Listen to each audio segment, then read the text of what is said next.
안녕하십니까. 열정이 넘쳐입니다. 자, 오늘 설명드릴 내용은 목동 4단지 재건축 정비계획이 지금 재공람을 하고 있습니다. 24년도에 정비계획이 서울시 도계위에서 이제 심의를 거쳐가지고 좀 수정이 됐단 말이에요. 그 내용이 이제 반영된 내용으로 재공람을 지금 하고 있어요. 자, 일단은 여기 보시면은 신축 세대수는 뭐 2436세대라고 돼 있고, 평형 구성은 4959748496 108 133 158. 평형 구성은 굉장히 골고루 돼 있습니다. 그리고 단지 중앙은 최고 높이 이제 49층으로 계획돼 있고, 지금 목동 3단지하고 이제 7단지 사이에 이렇게 이제 목동 4단지가 위치하고 있습니다.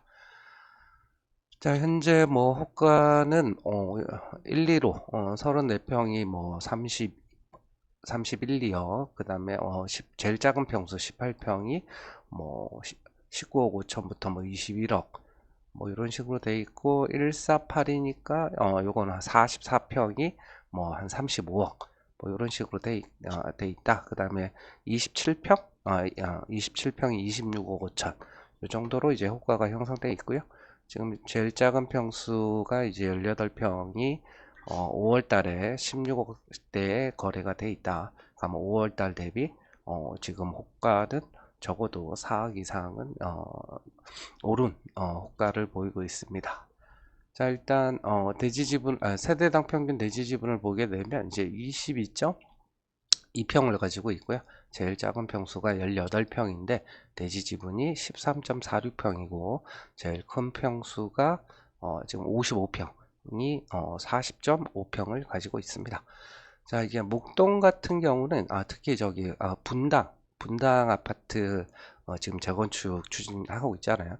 그러면 분당 아파트 가진 사람들은 이제 목동 아파트들의 정비 계획상에 이제 분담금들을 참조를 하면 결국 이제 분당도 이와 비슷하게 나올 가능성이 굉장히 높을 수밖에 없어요. 일단 세대당 평균 내지 지분은 이제 분당 같은 경우는 뭐 18평에서 한 20평 정도, 그리고 평형 구성 같은 경우는 이제 분당은 지금 목동 4단지는 뭐 18평부터 55평 이렇게 돼 있지만, 분당 같은 경우는 좀 작은 평수가 뭐 20평 아니면 뭐 그리고 뭐 제일 작은 평수 뭐 30평대인데부터 이렇게 시작하잖아요. 그리고 중대형 평형으로 이제 구성이 돼 있는데, 대지 지분 같은 경우는 보통 한 14평 전후 이렇게 이제 가지고 있어요. 그러면 목동 4단지에 18평이 대지 지분이 뭐 13.46평, 뭐 13.87평 요 정도 가지고 있는데, 얘가 나중에 전용 8사를 분양 신청하게 되면 분담금이 얼마가 나올지, 네, 그런 것들을 좀 참조하시면 될 것 같습니다. 자, 그리고 정비구역은 뭐 이런 식으로 돼 있고, 왼쪽 편에는 이제 공원하고, 이제 공원 밑에는 여기 주차장이 계획돼 있다. 뭐 특별한 거는 이제 보이지 않고요. 자, 지금 재공람을 하고 있고, 6월 26일부터 7월 28일까지 재공람을 하고 있습니다. 3종 일반 주거지역이고요. 정비 기반 시설은 이제 기부 찬압이 20.8%라고 되어 있는데, 지금 공원이 뭐 8.2%, 녹지 1, 2, 이런 것들이 이제 기존에 있는 것들, 그런 것들이 포함돼서 높게 이제 표시가 되는 겁니다. 자, 용적률을 보게 되면 이제 기준이 3종이니까 210이고, 허용이 230 상한, 여기 상한이 249.97, 이제 250%까지잖아요. 그리고 법적 상한까지 이제 300% 이하로 이제 올리게 되겠죠. 최고 층수는 이제 49층이고, 신축 세대 수는 2436세대, 임대가 293세대, 그리고 일반 분양이 761세대, 55% 정도 됩니다. 그래서 평형 구성이 이제 18평부터 이제 55평까지 이렇게 돼 있는데, 여기 보시면 26평부터 55평 세대수를 합치면 788세대예요. 그래서 이제 신축 평형 구성 보면 8호 초과가 이제 760세대니까 그러면 한 28세대 정도만, 이제 26평 소유자 중에 28세대 정도만 요 밑에 8호 초과를 이제 분양 못 받고 이제 84를 분양 받는다라고 이제 보시면 되겠습니다. 만약 26평을 사고 만약에 8호 초과를 이제 분양 받기를 원하면 그 층수 이제 뭐 1층 같은 거 이런 거 사면 안 되고 가급적 로얄층으로 이제 사시는 게 좋겠죠. 그리고 18평을 가지고 있어도 전용 84는 이제 무난히 분양받을 수가 있는 걸로 나옵니다. 자, 그리고 여기 공공시설 부지 이제 순부담 면적인데 7.9%라고 돼 있죠. 근데 다른 데에 비해서는 상대적으로 좀 다른 데는 한 평균 한 6% 정도 됐는데 여기는 조금 많네요. 7.9%니까 2% 정도 더 많은 걸로 표시가 되어 있다. 그러면 이게 안 좋은 거냐? 그럼 이렇게 기부 찬합을 하게 되면 이제 상한 용적률 계산할 때 이게 다 이제 그 기부 찬합한 면적들이 이제 다 산입이 되기 때문에 그거 여기 토지로 기부 찬합이 많은 것만큼 그만큼 임대 아파트가 줄어든다라고 보시면 됩니다. 자, 그래서 이제 토지로 기부 찬합하는 면적이 있고 이제 건물 공공시설로 이제 기부 찬합하는 게 이제 임대주택하고 사회복지시설 이제 공용주차장 아까 공원 쪽에 이제 주차장이라고 표시된 데가 있는데 이제 그 지하에 이제 주차장을 이제 설치할 계획으로 되어 있습니다. 자, 그래서 이제 정비계획 용적률, 요 상한 용적률 요 시기에 토지, 요 한 비율 있잖아요.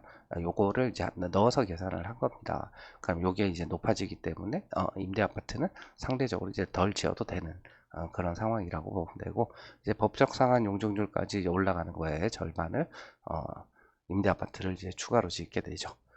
그리고 허용 용적률 인센티브도 다른 데랑 거의 똑같습니다. 공공보행 통로, 뭐 열린 단지, 우수 디자인하고 장수면 주택 이렇게 해서 이제 인센티브 20%를 받았고요. 그리고 건축 계열을 보니까 여기 연면적이죠. 전체 연면적 중에 지하층 면적이 한 42%, 이 정도 된다. 그렇게 되면 당연히 주차 대수가 이제 많겠죠.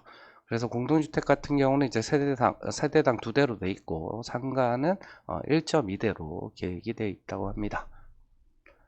자, 가장 중요한 토지 등 소유자별 분담금 추산액을 보면 일단 추정 비례율은 101.15%고요. 수입이 3조 9,633억, 그 다음에 지출이 1조 7,690억, 종전자산이 2조 1,693억 정도 됩니다.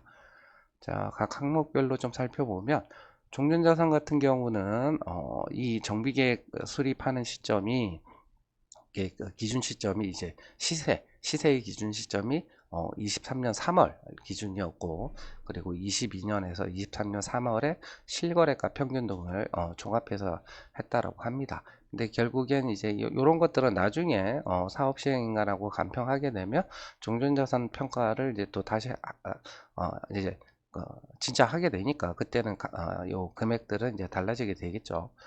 자, 그렇게 했을 때, 총 공동주택 소유자의 종전자산은 2조 2367억이 되고요. 그리고 평형별, 조합원 분양가는 이제, 84는 16억 3,500이고, 96이 17억 9,800, 108이 19억 3,800, 133이 23억 2,700, 1582 26억, 175가 29억 정도, 이렇게 이제 추산을 했습니다. 자, 그래서 이제 평형별 종전자산을 보게 되면 이제 공급 타입 해가지고 비슷한 평형이라고 해도 뭐 B 타입이냐 A 타입이냐 이거에 따라서 감정평가액, 종전자산 평가액이 조금씩 달라요. 그래서 18평 같은 경우는 대략 한 11억 9천 정도 되고요. 27평은 한 15억 정도. 그리고 34평 같은 경우는 대충 한 19억 정도. 그 다음에 44평이 한 22, 3억. 이 정도. 그 다음에 55평이 25억 정도로 추산을 했고, 이게 조합원 분양가는 아까 설명드렸고, 그리고 이제 전용 34평의 일반 분양가는 19억 2,300 정도 추산을 했습니다. 자, 그래서 일반 분양가는 평당 5,500만 원 정도, 그리고 조합원 분양가는 일반 분양가의 85% 정도로 추산을 했다라고 합니다. 자, 그리고 지출이 1조 7,690억인데, 거기서 가장 많은 비중을 차지하는 게 공사비잖아요. 예, 그래서 이제 평당 800만 원 해가지고 1조 2,307억 정도 이렇게 돼 있고, 그리고 한 가지 특이한 점은 여기 다른 서울에서 최근에 정비계획 수립하는 아파트들 중에 이주비 이자가 요 사업비에 이제 포함되어 있는 데는 제가 처음 봅니다. 그 음마 아파트 같은 경우가 예외적으로 요 사업비에 이주비 이자가 포함이 돼 있지만, 요 분양 수입에 보게 되면, 요 수입 항목에 보게 되면 여기 이주비 이자 수입이 이주비 이자가 이제 수입으로 이렇게 잡혀 있거든요. 음마 아파트 같은 경우. 그 얘기는 뭐냐면 나중에 조합에서 이제 대납을 한 다음에 입주할 때 한 번에 이제 후불제로 이제 납부하는 식으로 돼 있는데, 목동사단지 같은 경우는 이주비 이자가 정비 사업비에 지금 포함이 돼 있어요. 근데 수입 항목에는 잡혀 있는 게 없거든요. 그 얘기는 뭐냐? 일단 일단은 그 그러니까 이주비 이자를 무이자로 대여를 하겠다라는 계획을 세우고 있다라는 걸 알 수가 있습니다. 자, 그리고 이제 추정 부담금 예시인데, 여기 제일 작은 거 전용 47이라고 되어 있는 게 18평이란 말이에요. 그러면 이제 종전자산평가액에 비례율 곱하니까 권리가액이 나오고, 전용 84에 조합원 분양가가 16억 3,500이니까 분담금이 4억 3,100 정도 나오게 됩니다. 그럼 이렇게 보면은 좀 별로 보기가 편하지 않으니까, 예, 이렇게 보는 게 되게 편하죠. 자, 그래서 전용이란다. 분양평수 18평 같은 경우는 결국 권리가가 한 12억 정도 되고, 전용 84를 분양받을 수가 있잖아요. 그러면 분담금을 대략 4억 3천 정도 내야 되고, 27평 가진 사람 같은 경우는 84도 가능하고 전용 96도 가능하단 말이에요. 근데 96으로 가게 되면 적게는 2억 3천대부터 많게는 이제 3억 6천에 분담금을 내야 된다. 그리고 34평 같은 경우는 전용 108이나 133 정도를 이제 노릴 건데, 전용 108을 분양 신청하게 되면 환급금이 있는 걸로. 그러면 이게 뭐 적게는 2,918만 원 이제 분담금을 내는 경우도 있지만, 5,616만 원 환급금이 있는 것도 있습니다. 그러면 이제 분담금을 내기 싫다. 그러면 전용 108을 분양 신청을 하게 되고, 전용 133을 신청하게 되면 뭐 3억 3천부터 많게는 이제 4억 1,800까지 분담금을 납부한다.